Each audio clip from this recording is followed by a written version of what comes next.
नमस्कार मेरे प्यारे साथियों, मैं आप सभी का स्वागत करता हूं आपके अपने YouTube channel SSC solutions with Anuj. आज हम 19 दिसंबर 2018 को जो पेपर हुआ था आरपीएफ एसआई का शिफ्ट थर्ड के जीके के 50 क्वेश्चंस डिस्कस करेंगे। ठीक है, देखते हैं पहले क्वेश्चन को। पहला क्वेश्चन क्या कहता है? पहला क्वेश्चन कहता है घड़ी और चट्टानी दीवारों से घिरी गहरी घाटी क्या कहलाती है। जो घड़ी और चट्टानी दीवारें हैं उनसे जो घिरी हुई गहरी घाटी है वो क्या कहलाती है? वो आपकी तंग नदी घाटी कहलाती है। क्या कहलाती है? तंग नदी घाटी कहलाती है। उच्च चट्टानी मृदा युक्त भागों में जहां नदियों के द्वारा पार्श्व अपरदन की अपेक्षा ऊर्ध्वाधर अपरदन की क्रिया तीव्र होती है वहां तंग घाटी का निर्माण होता है। दी ग्रैंड कैनियन घाटी संयुक्त राज्य अमेरिका के एरिजोना राज्य से होकर बहने वाली कोलोरेडो नदी की धारा से बनी एक तंग घाटी है। उसके बाद आता है बच्चों क्वेश्चन नंबर दूसरा। क्वेश्चन नंबर दूसरा कहता है जो फॉर्मिक अम्ल है मतलब HCOOH का आयनीकरण नियतांक कितना है? तो ये कितना है आपका 1.8 इंटू 10⁻⁻4 होता है। फॉर्मिक एसिड सबसे सरल कार्बोक्सिलिक एसिड है जिसमें एकल कार्बन होता है। फॉर्मिक अम्ल मधुमक्खी, चींटी, बर्रों के डंक सहित विभिन्न स्रोतों में प्राकृतिक रूप से पाया जाता है। उसके बाद आता है हमारा question number third. Question number third कहता है क्या राज्यसभा भंग की जा सकती है? कभी भी नहीं, राज्यसभा को कभी भी भंग नहीं किया जा सकता है। जो भारतीय संविधान है उसका जो अनुच्छेद 80 है भारतीय संसद के उच्च सदन राज्यसभा के गठन का प्रावधान करता है। यह एक स्थायी सदन है अर्थात राज्यसभा का विघटन कभी नहीं होता, इसको कभी भी भंग नहीं किया जा सकता। राज्यसभा में 2 पदाधिकारी होते हैं, एक आपका सभापति होता है और एक उपसभापति होता है। राज्यसभा के सदस्यों की अधिकतम संख्या 250 हो सकती है जिनमें से 238 सदस्य राज्यों तथा संघ राज्य क्षेत्रों के प्रतिनिधि होते हैं और शेष 12 सदस्य को राष्ट्रपति द्वारा नामांकित किया जाता है। उसके बाद आता है क्वेश्चन नंबर 4। क्वेश्चन नंबर 4 कहता है भारत के राष्ट्रपति को पद की शपथ कौन दिलाता है? तो भारत के राष्ट्रपति को भारत के जो मुख्य न्यायाधीश हैं वो दिलाते हैं, जो चीफ जस्टिस ऑफ इंडिया होते हैं वो दिलाते हैं। भारतीय संविधान का अनुच्छेद 60 में भारतीय राष्ट्रपति के द्वारा ग्रहण की जाने वाली शपथ का प्रावधान है। भारत के उच्चतम न्यायालय के मुख्य न्यायाधीश द्वारा राष्ट्रपति के पद एवं गोपनीय की शपथ दिलाई जाती है। यदि मुख्य न्यायाधीश अनुपस्थित हो तो ऐसी स्थिति में उच्चतम न्यायालय के वरिष्ठतम न्यायाधीश द्वारा इस कार्य को संपन्न किया जाता है। अगर आपके चीफ जस्टिस नहीं है किसी कारणवश तो जो सबसे एज्ड, जो सबसे बूढ़ा व्यक्ति होगा, जो चीफ जस्टिस होगा वहां पे, ठीक है, वो उसको राष्ट्रपति को शपथ दिलाएंगे। क्वेश्चन नंबर 5 कहता है हैट्रिक शब्द का प्रयोग किस खेल में होता है? तो सभी को पता है हैट्रिक शब्द का प्रयोग क्रिकेट में होता है। हैट्रिक शब्द का प्रयोग क्रिकेट के अतिरिक्त फुटबॉल और हॉकी में भी किया जाता है। क्रिकेट के खेल में एक हैट्रिक पूरी होती है जब कोई गेंदबाज लगातार 3 गेंदों पर 3 खिलाड़ियों को आउट करता है अर्थात विकेट लेता है। इसकी प्रथम बार शुरुआत 1858 में क्रिकेट में हुई थी। फुटबॉल एवं हॉकी में हैट्रिक शब्द का इस्तेमाल तब होता है जब कोई खिलाड़ी एक ही मैच में लगातार 3 गोल करता है। उसके बाद है क्वेश्चन नंबर 6 मेलिनिक अम्ल का IUPAC नाम क्या है? तो अगर मैं बात करूं प्रोपेनिडोइक अम्ल, ठीक है, अम्ल C3H4O4 का IUPAC नाम प्रोपेनिडोइक एसिड है तथा एक डाइकार्बोक्सिलिक एसिड है। मेलोनिक एसिड का उपयोग पॉलीमर या प्लास्टर के निर्माण के विशेष रूप में किया जाता है। उसके बाद है क्वेश्चन नंबर 7। क्वेश्चन नंबर 7 कहता है 1956 के राज्य पुनर्गठन अधिनियम के द्वारा देश में राज्यों की संख्या 27 से घटकर डैश कर दी गई। कितनी कर दी गई? 27 से घटकर 14 कर दी गई। जो वर्ष 1956 में राज्य पुनर्गठन आयोग की स्थापना की गई, आयोग की रिपोर्ट के आधार पर वर्ष 1956 में पारित राज्य पुनर्गठन अधिनियम द्वारा भाषीय आधार पर देश में राज्यों की संख्या 27 से घटकर 14 कर दी गई। इस पुनर्गठन अधिनियम के तहत देश में 14 राज्य तथा 6 केंद्र शासित प्रदेशों का गठन हुआ। उसके बाद है क्वेश्चन नंबर 8। क्वेश्चन नंबर 8 कहता है थायराइड ग्लैंड, जो थायराइड ग्रंथि है क्या स्रावित करती है? वो आपकी कैल्सिटोनिन स्रावित करती है। कैल्सिटोनिन, कैल्सिटोनिन हार्मोन हमारे शरीर में प्राकृतिक रूप से पाया जाता है जो थायराइड ग्रंथि से स्रावित होता है। इसका काम शरीर में कैल्शियम के चयापचय को नियमित करना, हड्डी के साथ कैल्शियम का आदान प्रदान करना और किडनी से कैल्शियम का उत्सर्जन करना है। कैल्सिटोनिन हार्मोन के अधिक स्राव के कारण व्यक्ति हाइपर कैल्सीमिया का शिकार हो जाता है। यह एक ऐसी स्थिति है जिसके कारण रक्त में कैल्शियम का स्तर बढ़ जाता है। उसके बाद आता है क्वेश्चन नंबर 9। अक्टूबर 1962 में घोषित किया गया पहला राष्ट्रीय आपातकाल कब तक रहा था? तो 1962 से 1968 तक रहा था। भारत में अब तक 3 बार राष्ट्रीय आपात की घोषणा की जा चुकी है। अक्टूबर 1962 से जनवरी 1968 तक चीन द्वारा भारत पर हमले के कारण, दूसरी बार दिसंबर 1971 मार्च 1977 तक पाकिस्तान द्वारा भारत के विरुद्ध अघोषित युद्ध छेड़ने का कारण, और तीसरा हुआ था जून 1975 से 1977 आंतरिक अशांति के आधार, जो अशांति थी उसके आधार पर। उसके बाद है कलरीपयट्टू क्या है? तो ये आपका क्या है? कलरीपयट्टू केरल राज्य की मार्शल आर्ट है और युद्ध कला है। इसका अर्थ होता है युद्ध के मैदान की कला। इसे भारत के मार्शल आर्ट का सबसे पुराना रूप माना जाता है। उसके बाद है क्वेश्चन नंबर 11। क्वेश्चन नंबर 11 कहता है सूक्ष्म जैविकी के जनक कौन है? अगर मैं बात करूं सूक्ष्म जैविकी तो इसके जनक हैं एंटोनी वॉन ल्यूवनहोक। कौन है? एंटोनी वॉन ल्यूवनहोक है। सूक्ष्म जीवों के बारे में सर्वप्रथम एंटोनी वॉन ल्यूवनहोक ने बताया था, इसलिए उन्हें सूक्ष्म जैविकी का जनक भी कहा जाता है। जीव विज्ञान की वह शाखा है जिसके अंतर्गत सूक्ष्म जीवी को अध्ययन किया जाता है। सूक्ष्म जीव विज्ञान माइक्रोबायोलॉजी कहलाती है।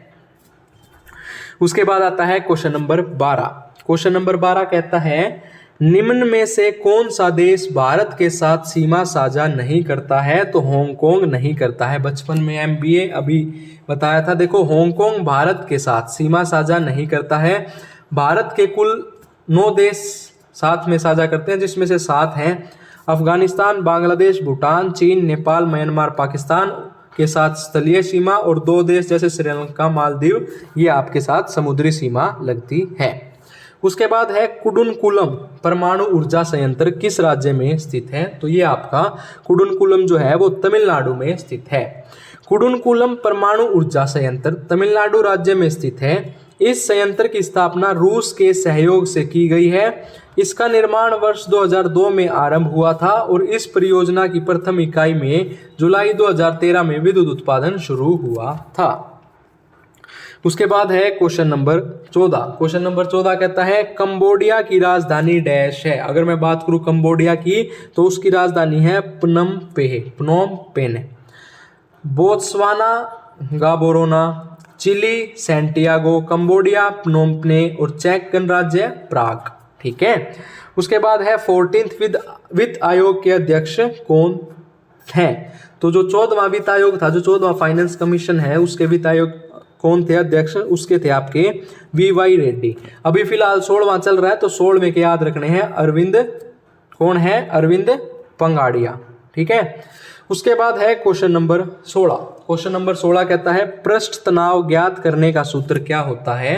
तो बल बटा लंबाई क्या होता है? पृष्ठ तनाव ज्ञात करने का सूत्र होता है। किसी द्रव्य के पृष्ठ पर खींची गई काल्पनिक रेखा की एकांक लंबाई पर कार्यरत बल को उस द्रव्य का पृष्ठ तनाव कहते हैं। पृष्ठ तनाव को T से प्रदर्शित करते हैं। यदि एकांक लंबाई L की द्रव की सतह पर बल F कार्यरत है तो पृष्ठ तनाव का सूत्र निम्न होगा। क्या होगा? देख लेते हैं। पृष्ठ तनाव होता है बल अपॉन लंबवत दूरी, फोर्स अपॉन L। पृष्ठ तनाव का मात्रक न्यूटन प्रति मीटर होता है।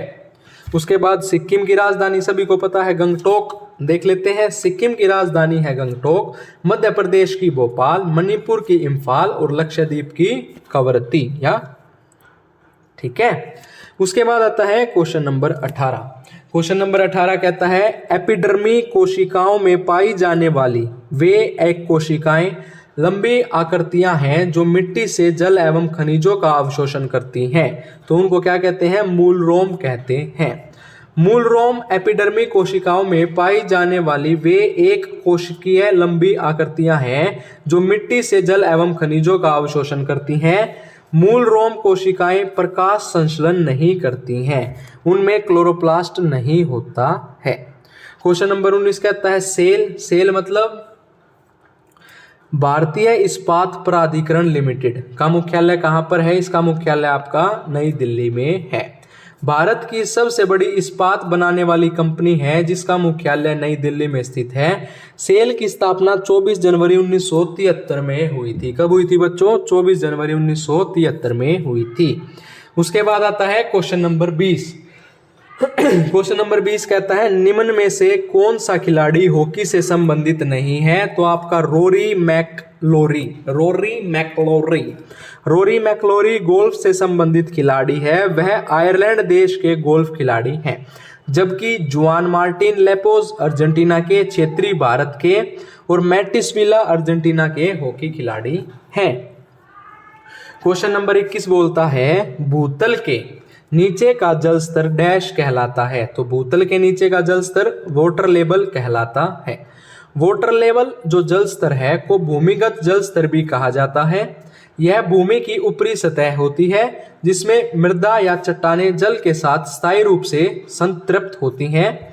इस प्रकार भूतल के नीचे का जल स्तर वाटर लेवल होता है। क्या होता है बच्चों? वाटर लेवल होता है। क्वेश्चन नंबर 22 कहता है किस भारतीय राज्य का अपना अलग संविधान है? भाई साहब तो जम्मू कश्मीर का। देखो अब नहीं है, पहले था। ठीक है। भारत के संविधान में 17 अक्टूबर 1949 को अनुच्छेद 370 शामिल किया गया। यह जम्मू कश्मीर राज्य को भारत के संविधान से अलग रखता था तथा इसके तहत जम्मू कश्मीर राज्य जो है सरकार को यह अधिकार था कि वह अपना संविधान अलग से तैयार करे। लेकिन 5 अगस्त 2019 को अनुच्छेद 370 को हटाकर जम्मू कश्मीर को प्राप्त विशेष राज्यों का दर्जा समाप्त कर दिया गया। उसके बाद आता है क्वेश्चन नंबर 23। क्वेश्चन नंबर 23 कहता है मिसिसिपी नदी किस देश में बहती है? तो मिसिसिपी नदी संयुक्त राज्य अमेरिका में बहती है। मिसिसिपी नदी उत्तरी अमेरिका महाद्वीप की दूसरी सबसे लंबी नदी है जो इटास्का झील के अपने उद्गम स्रोत से निकलकर संयुक्त राज्य अमेरिका से होकर मैक्सिको की खाड़ी तक बहती है।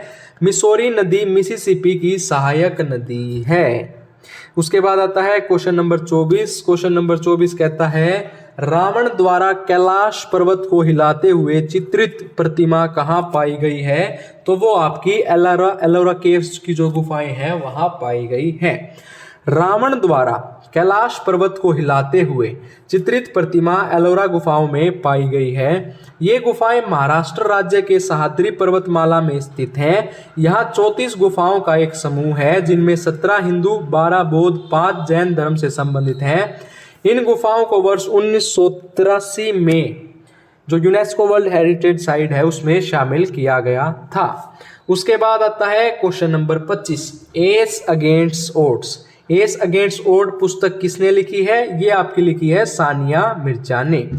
एस अगेंस्ट ओड्स भारतीय टेनिस खिलाड़ी सानिया मिर्जा की जीवनी है। ठीक है। उसके बाद आता है क्वेश्चन नंबर 26।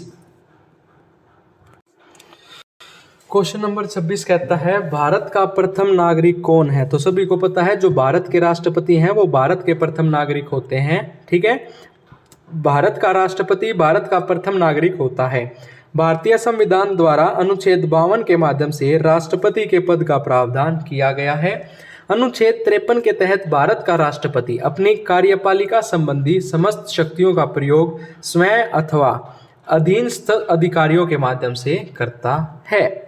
उसके बाद आता है क्वेश्चन नंबर 27। क्वेश्चन नंबर 27 कहता है बच्चों 2018 में जो राजीव गांधी खेल रत्न पुरस्कार निम्न में से किन भारतीय खिलाड़ियों को प्राप्त हुआ था? तो 2018 में किन्हें हुआ था? सेखोम, मीराबाई चानू और विराट कोहली को। अगर मैं बात करूं 2022 की, 18 को तो याद मत रखो, 22 का याद रख लो। अचंता शरथ कमल को और मेजर ध्यानचंद खेल पुरस्कार से सम्मानित किया गया था। ठीक है। पागलपंथी सत्याग्रह कहाँ हुआ था? अगर मैं बात करूं पागलपंथी सत्याग्रह की, तो पागलपंथी सत्याग्रह आपका बंगाल में हुआ था। 1813 से 1831 बंगाल में हुआ था। पागलपंथी एक अर्थ धार्मिक संप्रदाय था जिसका प्रभाव बंगाल के उत्तरी जिले में था। उसके बाद आता है क्वेश्चन नंबर 29। क्वेश्चन नंबर 29 कहता है भारत का संविधान कब से लागू हुआ? तो 26 जनवरी 1950 से आपका भारत का संविधान लागू हुआ था। भारत का संविधान 26 जनवरी 1950 को लागू हुआ था। भारत के संविधान के निर्माता आधुनिक मनु की संज्ञा डॉक्टर बी.आर. अम्बेडकर को दी जाती है। उसके बाद है क्वेश्चन नंबर 30। क्वेश्चन नंबर 30 कहता है पुणे सार्वजनिक सभा की स्थापना निम्न में से किस स्थान पर हुई? तो ये आपकी पुणे में हुई थी। पुणे सार्वजनिक सभा की स्थापना 1870 में एम.जी. रानाडे, जी.वी. जोशी, एच.एस. चिंपलकर और उनके सहयोगियों द्वारा पुणे में की गई थी। इनका जो मुख्यालय है, जो हेडक्वार्टर है, वो पुणे में था। यह सरकार व देश की आम जनता के बीच सेतु की तरह काम करने वाला संगठन था।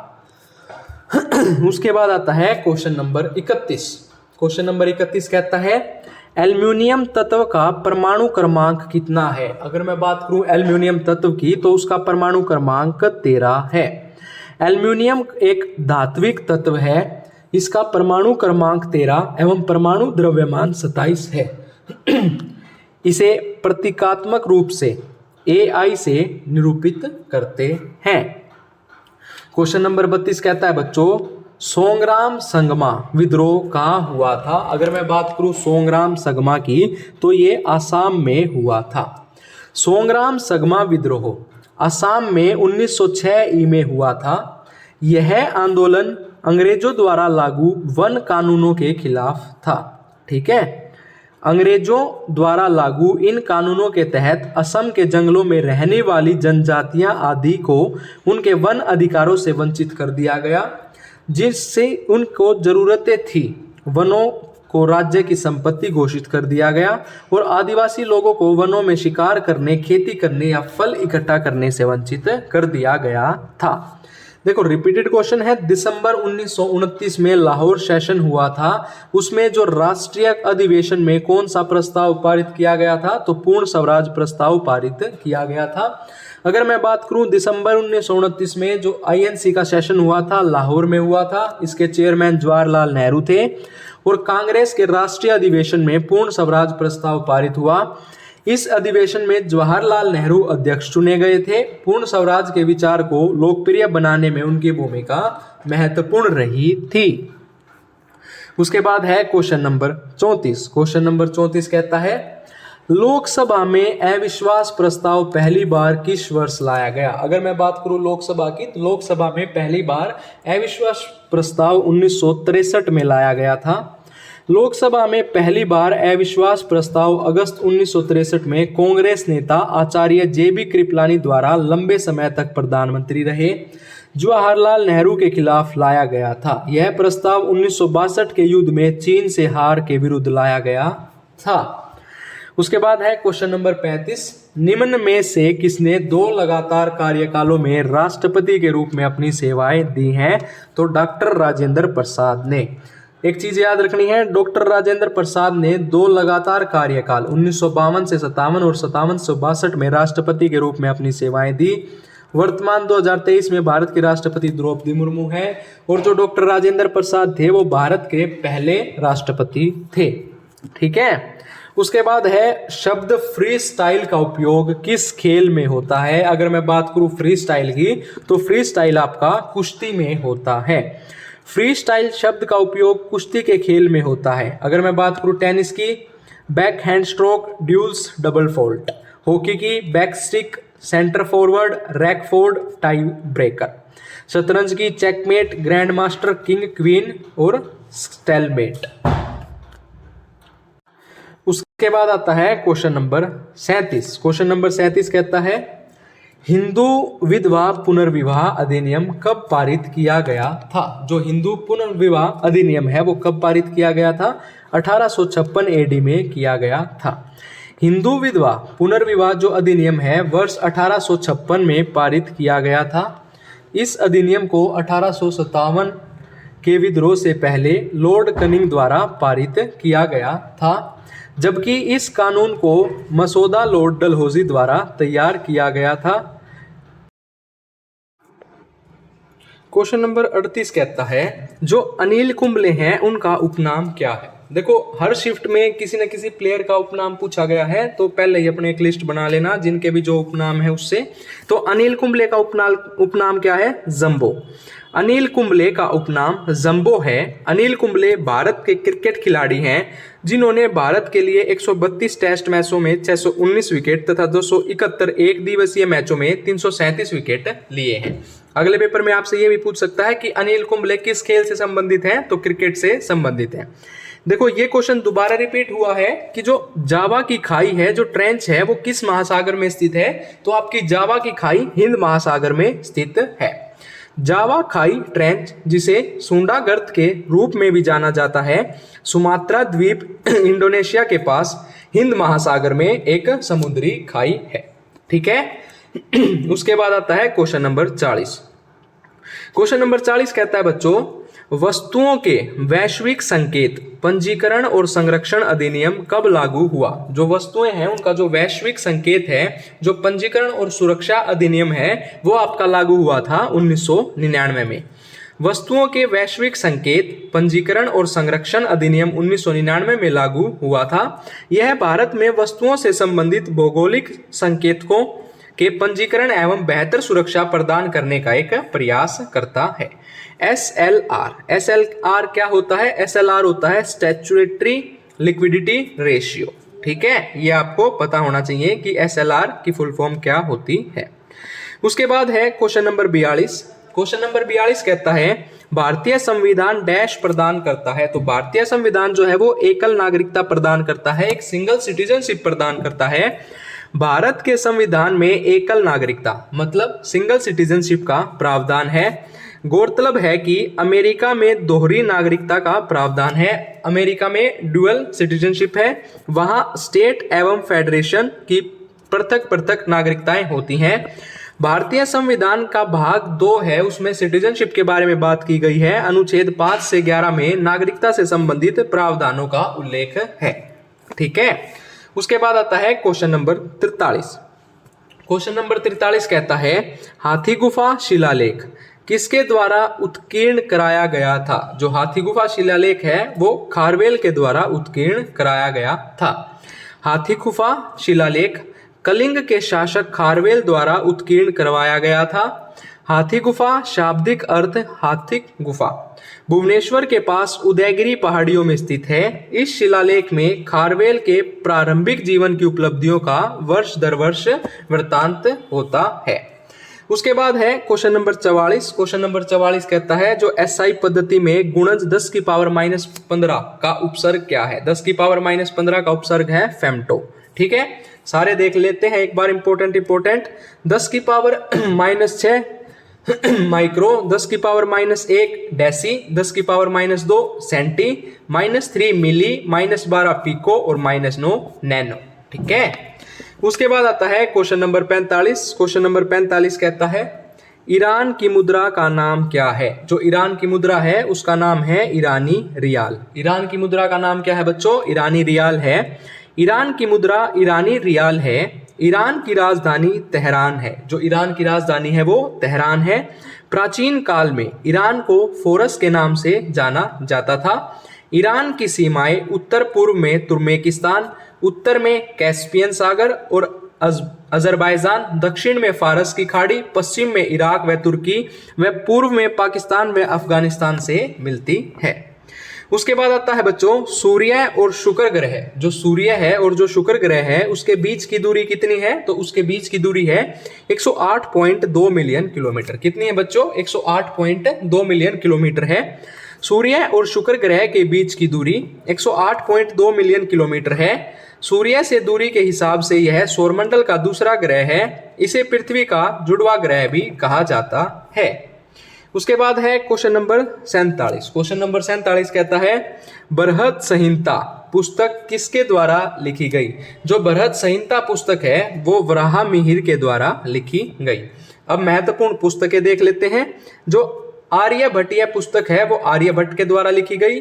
सुश्रुत संहिता सुश्रुत के द्वारा, चरक संहिता चरक के द्वारा और अभिज्ञान शाकुंतलम कालिदास के द्वारा लिखी गई। ठीक है। उसके बाद आता है क्वेश्चन नंबर 48। क्वेश्चन नंबर 48 कहता है बच्चों विदेशी विनिमय जो बाजार है में वह स्थिति क्या कहलाती है जब घरेलू मुद्रा का मूल्य विदेशी मुद्रा की तुलना में गिरने लगता है। तो वह क्या कहलाती है? अवमूल्यन कहलाती है। क्या कहलाती है बच्चों? अवमूल्यन कहलाती है। देख लेते हैं इसके बारे में। जब घरेलू मुद्रा का मूल्य विदेशी मुद्रा की तुलना में गिरने लगता है तब विदेशी विनिमय बाजार में वह स्थिति अवमूल्यन कहलाती है। अवमूल्यन का आशय है अस्थायी विनिमय दर प्रणाली में मुद्रा के मूल्य में गिरावट से है। रुपए का अवमूल्यन का मतलब डॉलर के मुकाबले रुपए का कमजोर होना है। उसके बाद आता है क्वेश्चन नंबर 49। क्वेश्चन नंबर 49 कहता है ह्यूतोम पयांचार नक्शा पुस्तक किसने लिखी। तो यह पुस्तक काली प्रसन्न सिंह ने लिखी थी। ह्यूतोम पयांचार नक्शा पुस्तक काली प्रसन्न सिंह ने लिखी है। इनका जन्म 1840 में पश्चिम बंगाल के हुगली जिले में हुआ था। ठीक है। उसके बाद आता है आज का आखिरी क्वेश्चन, आज का 50वां क्वेश्चन। यह कहता है न्यूट्रॉन की खोज किसके द्वारा की गई। अगर मैं बात करूं जेम्स चैडविक की, तो जेम्स चैडविक ने न्यूट्रॉन की खोज की थी। न्यूट्रॉन की खोज जेम्स चैडविक द्वारा की गई थी। न्यूट्रॉन एक उदासीन कण है जो परमाणु नाभिक के अंदर पाया जाता है और इसमें कोई आवेश नहीं होता है। प्रोटॉन की खोज गोल्डस्टीन ने और इसका नामकरण रदरफोर्ड ने किया था तथा इलेक्ट्रॉन की खोज जे थॉमसन ने की थी। ठीक है बच्चों, आज की शिफ्ट हमारी कंप्लीट हो चुकी है। अगर आपको ये वीडियो अच्छी लगी हो तो वीडियो को ज़्यादा से ज़्यादा शेयर कीजिए, हमारी वीडियो को लाइक कीजिए और हमारे YouTube channel SSC solutions with Anuj को सब्सक्राइब कीजिए। धन्यवाद।